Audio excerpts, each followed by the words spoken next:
Bonjour à tous et bienvenue sur la chaîne Jean Carton. C'est Noël et qui dit Noël dit pull de Noël et bien évidemment un peu de Too Many Bones. Comment ça n'a rien à voir, c'est ma vidéo, je fais bien ce que je veux. Aujourd'hui sur la chaîne Jeux en Carton, on va voir ensemble ce qu'est Too Many Bones, donc ce jeu édité par Lucky Duck Games en français. Dans cette vidéo, je vais vous parler de tout ce qu'il faut connaître sur ce jeu pour pouvoir bien démarrer, le matériel, les mises en place, toutes les règles à connaître donc qui sont nécessaires pour pouvoir entrer dans ce jeu. On va décortiquer un petit peu tout ça dans cette vidéo tout de suite.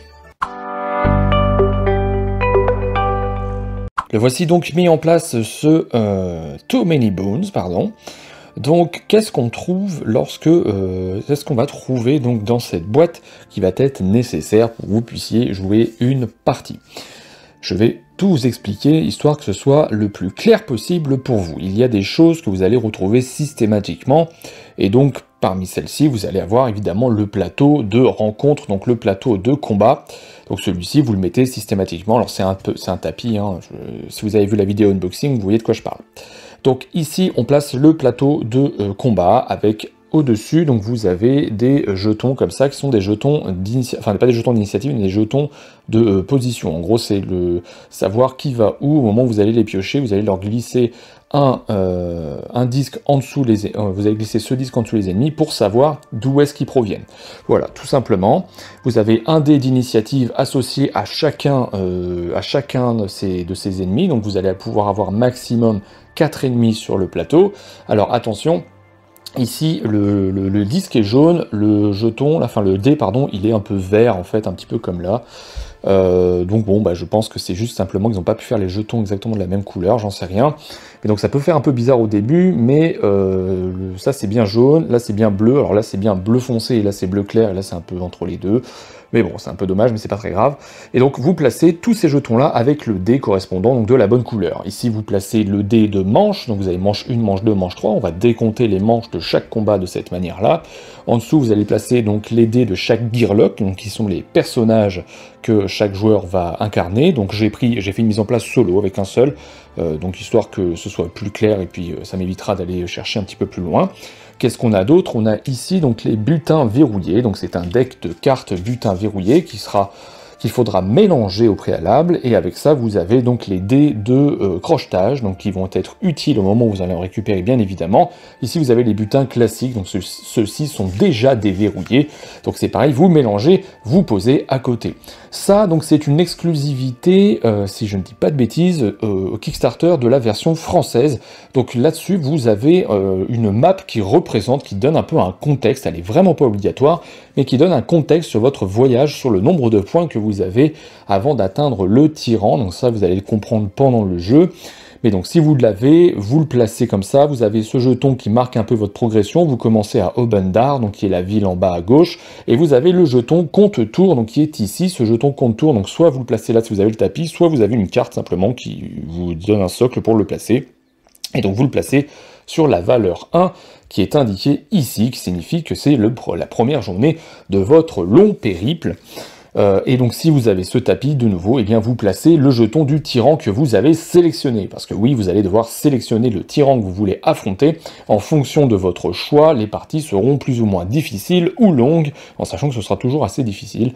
Donc là, si vous utilisez ce plateau-là, eh bien vous le placez de telle manière à ce que ça corresponde au nombre de points d'avancée, alors je n'ai plus le nom, il faut que je le retrouve, mais au nombre de points de progression nécessaires pour pouvoir combattre ce tyran. Et là, donc on va parler du tyran directement. J'ai pris par exemple Miam qui propose des parties plus courtes, donc c'est indiqué en bas à droite la durée de la partie, et ici il nous dit qu'il vaut 6 points de progression pour pouvoir commencer à affronter cet ennemi. Donc on regarde 1, 2, 3, 4, 6 points blancs, et donc ok. À partir de là, on va pouvoir affronter cet ennemi, donc c'est là qu'il se place tout simplement.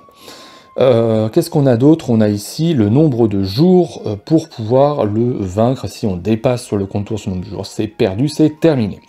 Qu'est-ce qu'on a d'autre d'intéressant sur cette carte tyran? En bas, vous avez 3 icônes de type d'ennemis. Vous devez choisir les ennemis en fonction de l'icône. Donc là, on voit qu'il y a une espèce d'icône, je sais pas exactement à quoi ça ressemble un peu à un dragon.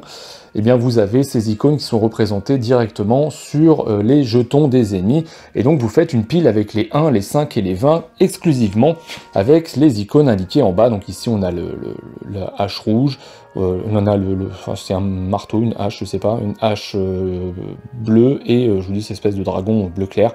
Et donc vous placez tout ça, ce sont les ennemis qui sont liés à ce tyran. Quoi d'autre? Eh bien ici on a donc les rencontres. Alors lorsque vous jouez en solo, vous avez un paquet de rencontres différents que lorsque vous jouez à plusieurs, mais c'est bien identifié. Comment est-ce que constitue ce paquet? Eh bien, vous allez prendre le nombre de jours, et donc ce nombre de jours nécessaires, le nombre de jours nécessaires pour pouvoir affronter cet ennemi. Vous allez retirer 3, et vous allez ajouter autant de cartes rencontres. Donc là, le rencontre solo, puisque je suis en solo, mais sinon ce sont des rencontres classiques, et vous les ajoutez. Donc j'en ai pris au hasard, voilà, j'en ai 1, 2, 3, 4, 5, donc 8 moins 3, 5. J'en ai 5 que je vais mélanger avec là où les cartes liées au tyran. Le Miam n'a qu'une seule carte, donc on le met dedans. On mélange ce paquet-là, on évite de regarder, puisque par-dessus, on va placer les cartes dans l'ordre spécial. C'est les cartes rencontres spéciales. 1, 2 et 3, donc elles sont identifiées en bas, donc ne serait-ce que par le soleil avec le 1, donc pour dire la première journée, et en plus en bas c'est indiqué spécial 1. Vous prenez ces 3 cartes, vous les placez par-dessus, et par-dessus tout ça, vous mettez la carte du dessus du paquet pour éviter d'être spoilé avant d'avoir lu ces fameuses cartes. Ici, donc, on a préparé les ennemis, comme je vous l'ai dit. Là, c'est un réceptacle de chip rouge, là, donc c'est ce qui permet de déterminer le nombre de points de vie. Ici, vous avez les dés d'attaque gris et les dés de défense orange, qu'il faudra garder à proximité, parce que vous allez très régulièrement les utiliser. Ensuite, qu'est-ce qu'on a d'autre? On a le guide de référence, donc ça, il est très important, il est plutôt très bien fait. Et dedans, en fait, vous avez la structure d'un tour de jeu, en gros. Enfin, pas d'un tour de combat, mais vraiment d'une rencontre, d'un jour entier. Donc c'est plutôt intéressant de la voir, notamment au début, lorsque vous n'avez pas l'habitude. Et vous avez pas mal d'informations assez cool. Par exemple, comment est-ce que l'on doit crocheter, les icônes liées aux cartes rencontres, les icônes, comment est-ce que vous dépensez les points d'entraînement.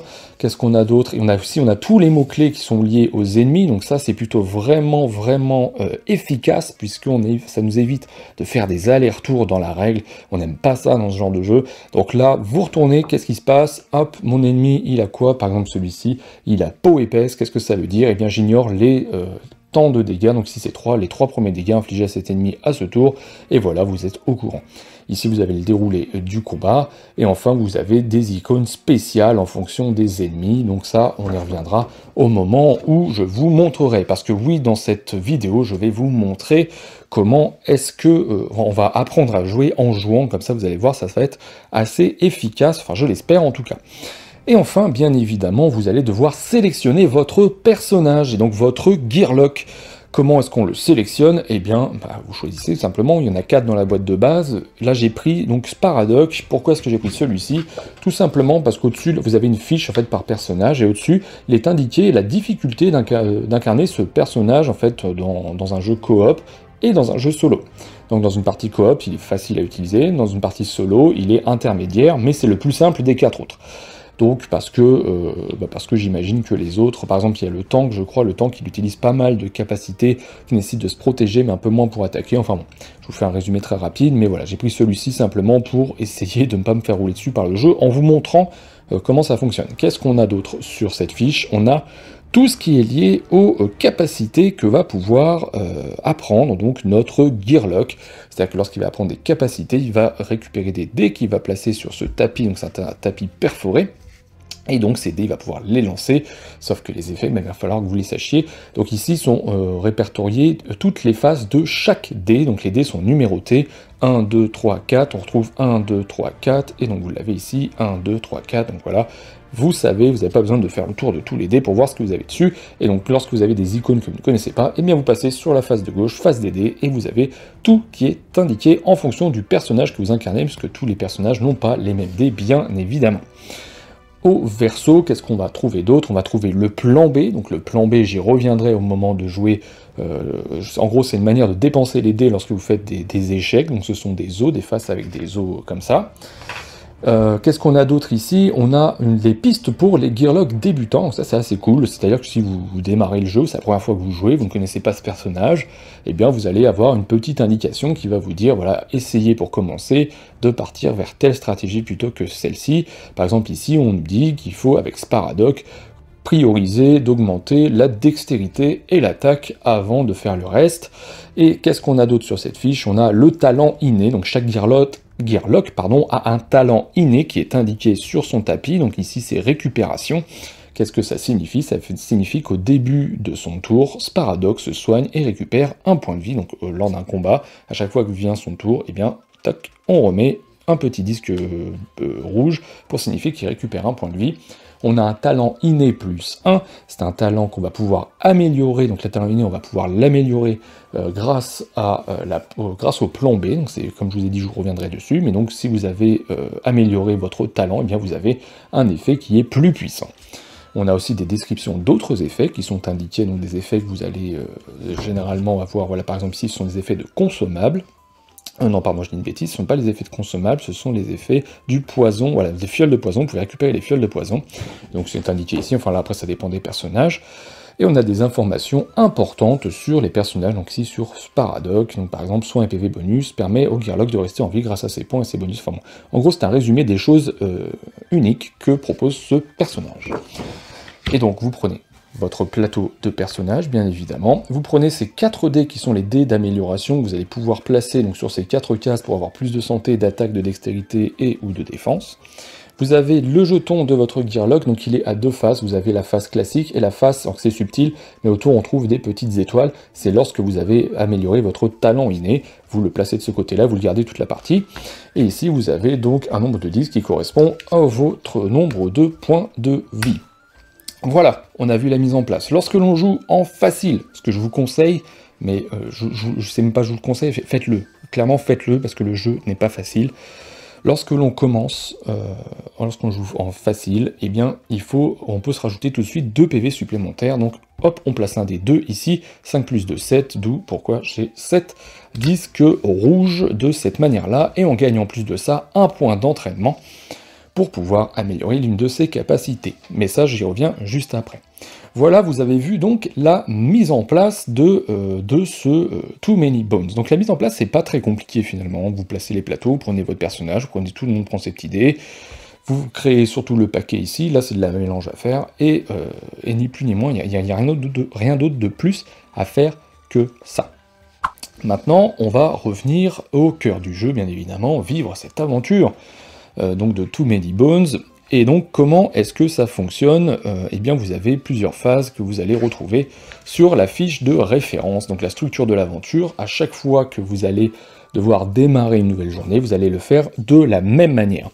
La première chose à faire sera, donc on va pas le faire au premier tour, puisque c'est notre première journée, mais quand on aura terminé en gros notre première journée, au début de la prochaine, il faudra tourner ce jeton de telle manière à ce qu'il indique qu'on est sur la deuxième journée. Une fois qu'on a fait ça, on tire une carte aux rencontres, on sélectionne, donc il y a un contexte bien évidemment, on sélectionne toujours un choix à faire au dos, donc on fait un choix, et en fonction du choix, eh bien, il y aura combat, il n'y aura pas combat, il y aura récompense, pas récompense, on verra, on résout tout ça. Si on a réussi, si on n'est pas KO en gros, on va se répartir les butins, on va utiliser tous les points d'entraînement qui vont nous permettre d'améliorer notre personnage, et on va faire le compte de nos points de progrès, c'est le mot que je cherchais, point de progrès, qui va nous permettre d'évoluer vers le tyran. Une fois qu'on a fait ça, on aura une phase de récupération qui nous permettra d'essayer de crocheter les coffres verrouillés que l'on a récupérés, d'échanger des butins entre les Gearloc, et enfin on aura une option individuelle à réaliser, donc parmi 3, et ça j'y reviens au moment de faire le tour. Et ensuite on recommence une nouvelle journée. C'est tout. C'est vraiment tout. Le jeu peut paraître compliqué, mais finalement il n'est pas plus que ça. Par contre la difficulté est assez prononcée. Donc commençons d'abord par vous expliquer l'amélioration, puisque oui, vous allez récupérer des points d'entraînement, notamment lorsque l'on joue en facile, on a déjà un premier point d'entraînement que l'on va pouvoir dépenser. Alors, lorsque vous allez dépenser des points d'entraînement, eh bien vous avez, comme je vous ai dit, ce résumé ici, en bas de du guide de référence des aventuriers Gearloc, vous avez en bas la manière de dépenser ces points d'entraînement. Premièrement, vous allez pouvoir augmenter votre dé de santé de 1. Par exemple, si je peux le passer de 2 à 3. Ça, c'est très simple. vous le faites, il n'y a rien d'autre, c'est fait, c'est ok, c'est acquis. C'est pas le cas pour toutes les améliorations. Vous pouvez augmenter votre dé de dextérité, par exemple, vos caractéristiques de dextérité de 1, dans ce cas-là, eh bien, s'il n'y a pas de dé, vous placez un dé sur 1, puis sur 2, puis sur 3, etc. C'est pareil, c'est comme la santé, c'est réussi automatiquement. Si par contre vous essayez d'améliorer votre attaque, ce qui correspond au nombre de dés que vous allez pouvoir lancer lors d'une action pour attaquer, le nombre de dés maximum, et bien dans ce cas-là, vous allez devoir prendre un dé. Vous allez devoir prendre un nombre de dés d'attaque correspondant à votre valeur actuelle, donc quand vous commencez avec Sparadoc, vous êtes à 1, vous le lancez, et vous avez deux résultats possibles. Soit vous faites une épée, donc vous ne faites pas d'os en gros, soit vous faites une épée, et dans ce cas-là, c'est réussi, vous prenez votre dé et vous l'améliorez, ok. Et par contre, si vous échouez, donc si vous faites, hop, les os comme ça, vous échouez, et votre point, vous allez devoir le dépenser ailleurs. Vous n'avez pas perdu votre point, mais vous allez devoir le dépenser ailleurs. Par exemple, vous pouvez dire, bah tant pis, j'ai échoué, bah je vais augmenter ma dextérité, voilà. Et enfin, pour la défense, c'est un petit peu pareil, vous faites une tentative d'entraînement en défense, à la place de lancer les dés d'attaque, vous lancez les dés de défense, et si vous n'avez obtenu aucun os, eh bien vous le dépensez, vous augmentez votre caractéristique de 1, par contre si vous échouez, eh bien comme l'attaque, vous allez devoir dépenser votre dé autrement. Donc je résume, ça c'est réussi, santé, dextérité, réussi automatiquement, attaque, défense, il va falloir lancer le nombre de dés correspondants, donc si par exemple, admettons que je sois là, hop, j'étais déjà comme ça à 3 d'attaque, et eh bien il va falloir que je lance 3 dés d'attaque pour pouvoir améliorer mon attaque. Je lance, hop, j'ai fait un os, c'est échoué, donc du coup, eh bien je vais améliorer plutôt ma dextérité. Et donc avec la défense, c'est pareil. Et vous avez la possibilité d'utiliser aussi votre point d'entraînement, votre point d'entraînement, pour acquérir des dés de capacité. Donc ils sont sur cette partie-là. Alors il y a un ordre à respecter pour pouvoir évoluer sur cette piste-là en fonction de votre progression sur chacune d'entre elles. Parce que si vous regardez par exemple sur le plateau de Sparadoc, vous avez plusieurs pistes. Donc une piste rouge, une piste verte, une piste bleue qui correspond à la profession, qui correspond à la classe de personnage. Par exemple, médecin de l'armée, c'est rouge, les capacités chaman, c'est les deux vertes, et la capacité dealer, c'est les bleus. Si vous avez une étoile, par exemple, indiquée sur l'une des cases, ça signifie que c'est un point d'entrée pour améliorer cette piste-là. Par exemple ici, médecin de l'armée, vous voulez améliorer votre personnage sur cette profession, eh bien il va falloir commencer par l'étoile, le 1.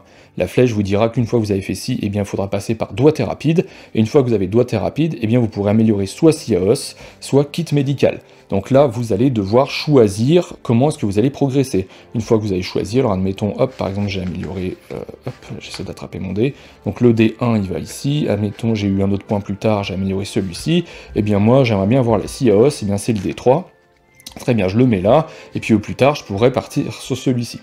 Mais aussi, vous pouvez commencer une autre piste, vous n'êtes pas obligé de finir toute une piste. Par exemple, vous pouvez dire, bah, j'ai commencé sur ce dé-là, j'ai commencé donc ici, c'est le médecin de l'armée, parce que je voulais la trousse de secours qui est indiquée ici. Par contre, ça me tenterait bien de continuer avec le dealer, donc là il me faut de la résistance in, c'est le D6, et le D9, pardon, et bien je le place ici, hop, et ensuite je peux poursuivre comme ça.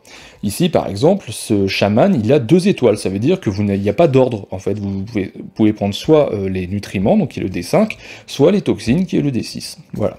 Et à côté, vous avez des consommables, donc les consommables, c'est un petit peu différent, enfin ça fonctionne de la même manière en termes d'évolution, mais c'est-à-dire que lorsque vous allez récupérer un consommable et que vous allez l'utiliser, il faudra le réentraîner pour pouvoir en ramasser de nouveau. Il n'y a pas de point d'entrée, vous choisissez lequel vous souhaitez, et donc tous les effets, je le rappelle, tous les effets liés à ces capacités sont indiqués sur votre fiche de personnage, et c'est plutôt très bien fait. Voilà pour la partie entraînement de notre personnage, et ça se passera toujours comme ça, il n'y a pas plus à chercher.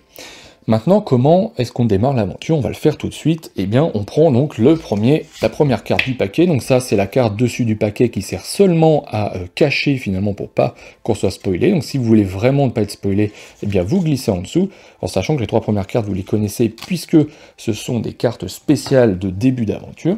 Alors on va commencer par cette première rencontre. Donc là, la première rencontre spéciale, il y en a 3.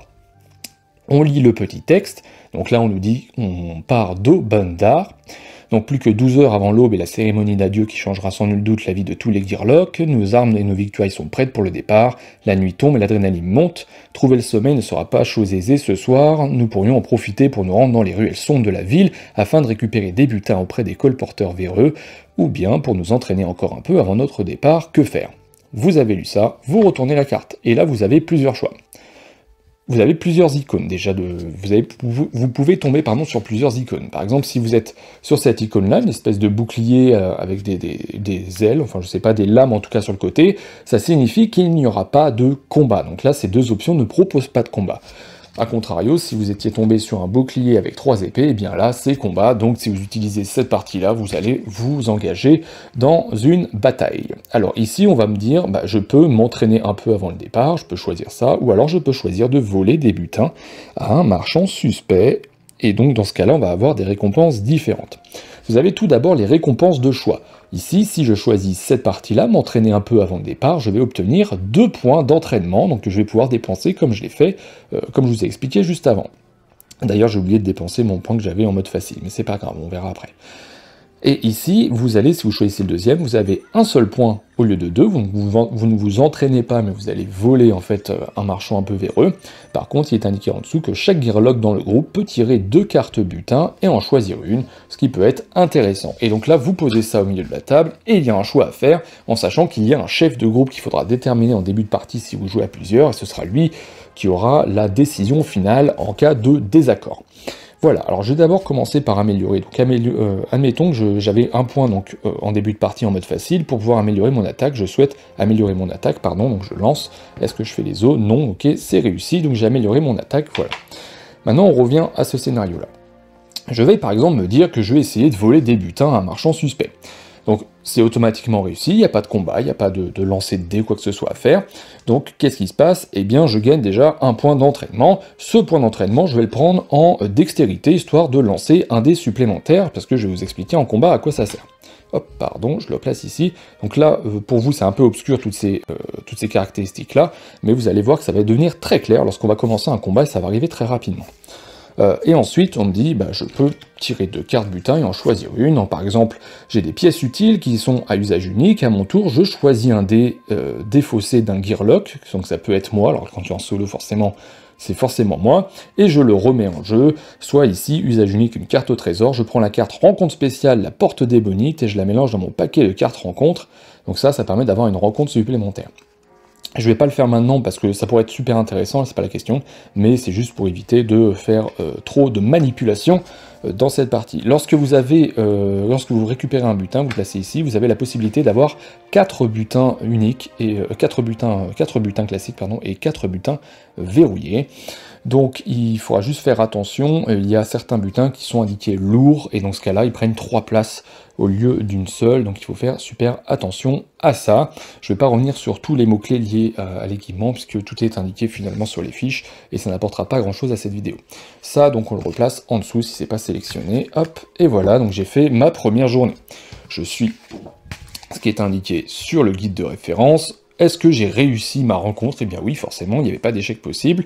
Très bien, on se répartit les butins, on utilise les points d'entraînement, donc ça je l'ai déjà fait. On fait le compte de nos points de progrès, j'ai gagné 1 point de progrès. J'évolue d'1 point. Ok, donc j'étais là d'abord et j'évolue d'1 point.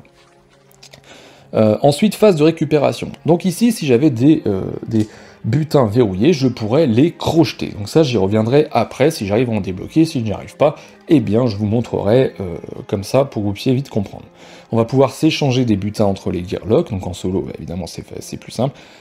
Sauf si, évidemment, vous avez choisi plusieurs Gearlocks, c'est possible, vous pouvez faire ça, évidemment, c'est un jeu coopératif. Et enfin, les options individuelles, donc là, il y a 3 options que vous allez pouvoir sélectionner. La première, soit vous vous reposez et vous récupérez donc tous vos PV, c'est tout, vous ne faites rien d'autre. Soit vous recherchez un meilleur butin, c'est-à-dire que je vais pouvoir défausser une carte butin, lancer 6 dés d'attaque, donc là je prends 6 dés d'attaque, donc ce sont, ces dés gris, et je révèle une carte pour chaque os obtenu. Par exemple, admettons que je le fasse maintenant, je me dis, tiens, ça m'intéresse pas, je le jette, je lance tout ça, j'ai fait 0 os, donc je ne pioche aucun butin, et j'ai perdu définitivement le butin, donc là c'était un mauvais choix.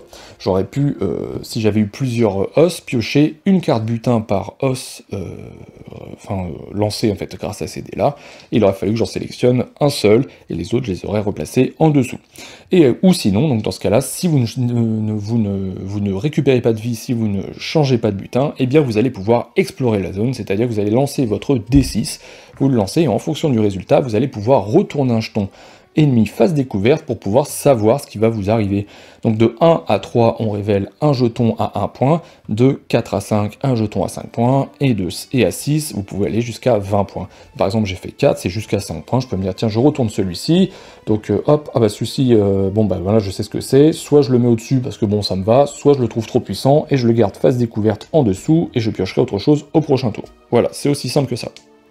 Et on a terminé. On tourne notre compte tour, de 1, on arrive au deuxième jour. Ça, on le garde en évidence, histoire de voir combien on a de points ici, puisque ces points de progrès vont nous permettre de déterminer quand est-ce qu'on va pouvoir affronter le tyran, puisque c'est bien là le but du jeu. Donc ici, il me faut 6 points de progrès pour pouvoir me dire au début d'un tour, et bien là, je ne fais pas de rencontre, je vais essayer d'affronter le tyran, et si on a réussi à vaincre le tyran, et bien c'est gagné. Donc ici, on part sur la deuxième journée, donc j'en pioche une autre, donc je vous passe juste le texte, histoire que si jamais vous jouez au jeu, eh bien vous puissiez découvrir ça par vous-même. Donc en gros, il y a un combat, j'ai le choix entre soit je demande de l'aide aux gardes, soit je me débrouille moi-même. La différence est que j'obtiendrai plus de récompenses si je me débrouille par moi-même. Par contre, l'aide des gardes me permet de faire perdre des points de vie à chaque tour pour chaque ennemi. Donc ici, qu'est-ce qu'on nous dit sur cette carte? On nous dit, alors si admettons que je vais prendre la première partie, ce qui est recommandé pour les aventuriers en herbe, c'est ce qui est noté. Donc ici, par exemple, je me dis, ok, je vais faire appel aux sardes, on me dit FA, point de vilain.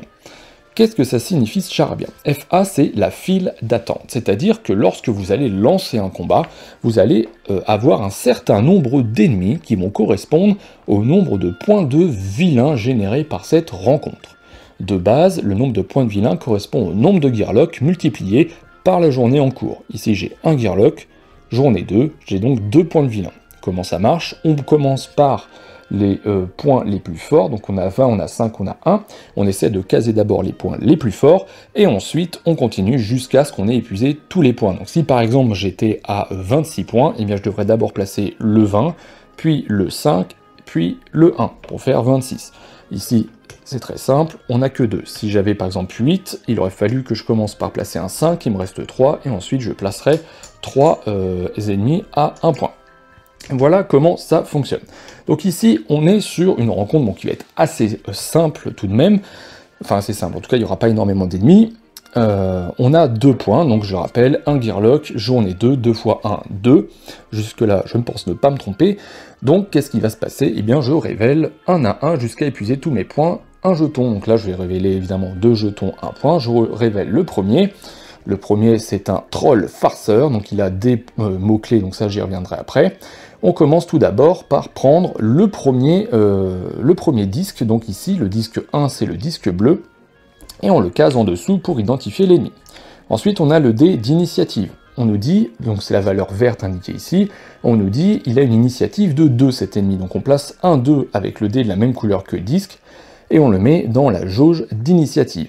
Ensuite, on regarde le nombre de points de vie, il y a une petite goutte de sang ici, il a 3 points de vie, donc on prend 3 disques rouges, on les cale en dessous, et ensuite on vérifie est-ce qu'il est corps à corps ou à distance. Ici il y a double épée, donc c'est corps à corps, on le place sur l'icône correspondante de la couleur du disque, donc ici, donc cet ennemi-là commencera sa partie, commencera le combat sur cette case-là.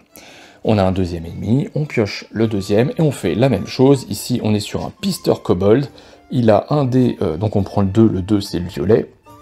Donc son dé, il est à 6, donc là, on le met dans l'ordre décroissant. Donc d'abord, en haut, c'est les chiffres les plus forts, jusqu'en bas, les chiffres les plus faibles. Et il a 2 points de vie, donc on prend 2 disques rouges, on met le disque violet d'identification, et il attaque à distance, donc lui, il va aller sur cette case-là, qui correspond à la couleur de son disque. Ensuite, c'est au tour des gearlocks, et donc là, on a un dé d'initiative qui sont différents en fonction des gearlocks. Donc ici, hop, mon Sparadoc, qu'est-ce qu'il fait? Eh bien, il a une valeur de 3. Donc, 6, 2, je m'intercale entre les deux, et voilà, j'ai ma piste d'initiative qui est faite. Je prends mon personnage, les personnages ont une attaque identifiée, donc là je suis corps à corps, des fois il y en a des mix, et il y en a qui font attaque à distance. La corps à corps, je n'ai pas le choix, je dois me placer sur une de ces 4 cases, donc je pourrais tout à fait me dire, eh bien je vais me placer, hop, ici, tac, très bien. Voilà, je suis placé, donc là on a préparé la zone de combat. S'il y avait eu plus d'ennemis, eh bien on aurait placé les 3e et 4e jetons, et s'il y avait encore plus que 4 ennemis, eh bien là il y aurait une file d'attente, c'est-à-dire que lorsqu'un ennemi serait éliminé, on viendrait le remplacer par un de ces ennemis de la file d'attente, et donc le but sera d'épuiser toute cette file, d'éliminer tous ces ennemis pour pouvoir progresser. Voilà pour la mise en place du combat. Cette carte me dit qu'au début de chaque manche, des flèches s'abattent sur les vilains, leur infligeant un coup critique chacun. Donc là, la manche démarre. On est manche 1, M1, il perd 1. Les deux perdent 1 point de santé chacun, donc le kobold ici, il lui reste un seul point, et ici, il lui en reste 2. Voilà ce qu'il faut savoir. Alors, est-ce que... oui, c'est bon, voilà ce qu'il faut savoir. Maintenant, on va commencer, donc je vais prendre le résumé d'un tour de combat pour pouvoir vous montrer comment ça fonctionne. Donc on commence par l'ennemi, l'ennemi ou le Gearlock qui est le plus haut sur la piste, donc ici, ça va être notre kobold en violet. Le violet, donc il y a 2 types d'attaques, attaque à distance et attaque au corps à corps. L'attaque au corps à corps signifie qu'il peut viser n'importe où sur le plateau, il n'est pas gêné. On va regarder ce qui est indiqué. On a sur ces jetons-là indiqué des jetons d'attaque, le nombre de dés d'attaque à lancer, et le nombre de dés de défense à lancer également. Ici, il n'a pas de dés de défense, il a un dé d'attaque en X. Pourquoi est-ce qu'il a un dé d'attaque en X? Parce que c'est lié à l'une de ses capacités. Il a robuste et il a mu.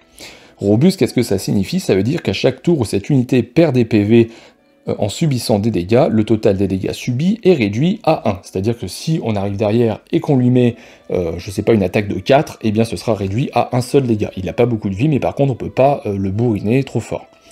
Et enfin, on a la mu, et donc la mu, c'est ça signifie que la caractéristique d'attaque, donc le nombre de dés qu'il va lancer, va correspondre au numéro de la manche en cours. Donc par exemple ici, le numéro de la manche est 1, il va lancer qu'un seul dé d'attaque.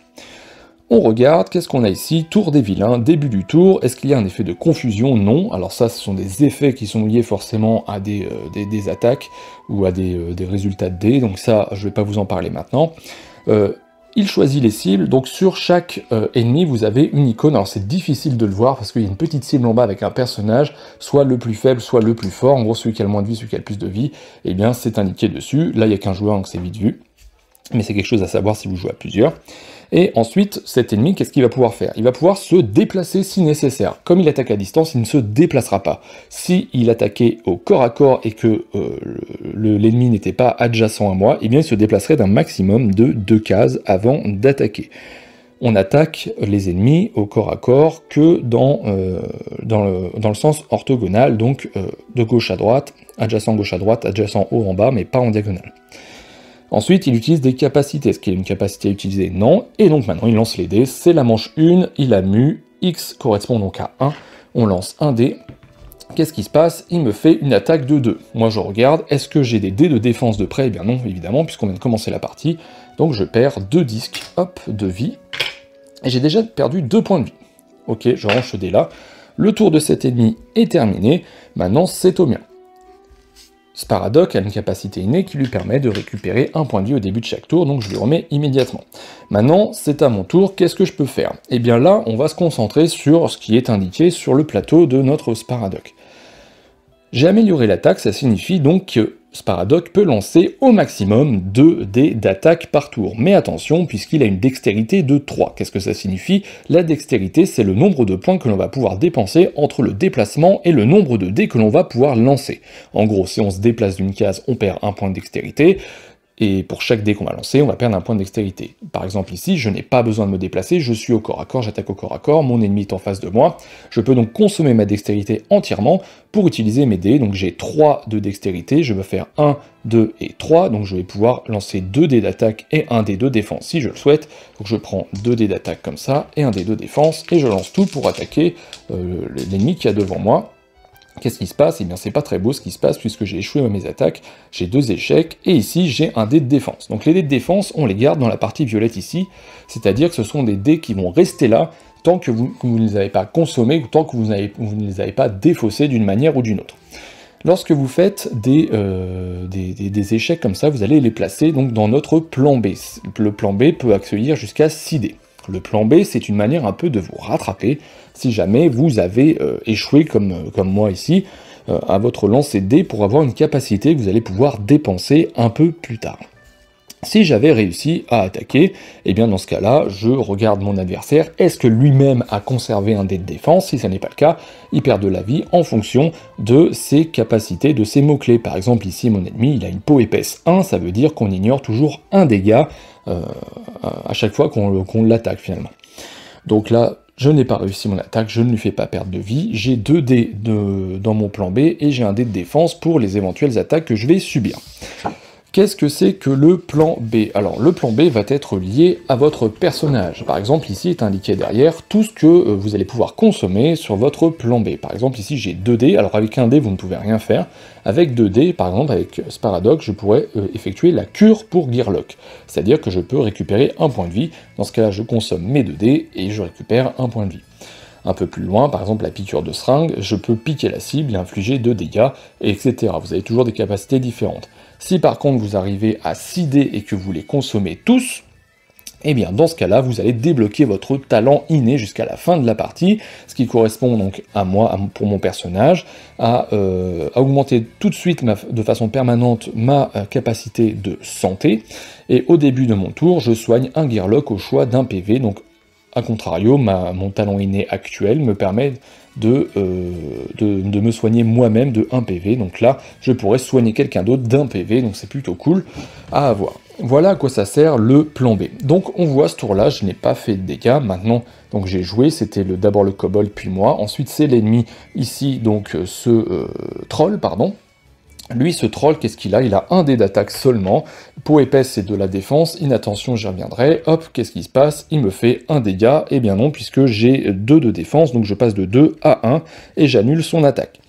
Il a une capacité en bleu, indiquée inattention, ça signifie que s'il avait fait lui-même un échec, eh bien il se passait quelque chose, inattention, ça signifie simplement, on se réfère à la fiche, qu'il subit X coups critiques. Donc en gros, il s'est planté, il s'est mis un coup à lui-même, il aurait subi, et bien là ce serait donc un coup critique, puisqu'il y a un dé, un dé avec un os, et il aurait subi un dégât, et donc voilà, il se serait blessé lui-même.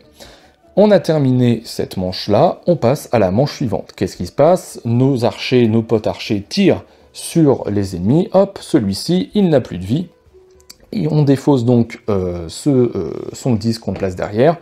Ça, hop, on le remet ici. Ici, vous replacez avec le dé d'initiative, le dé d'initiative, pardon, et la piste de choix du personnage, de l'ennemi.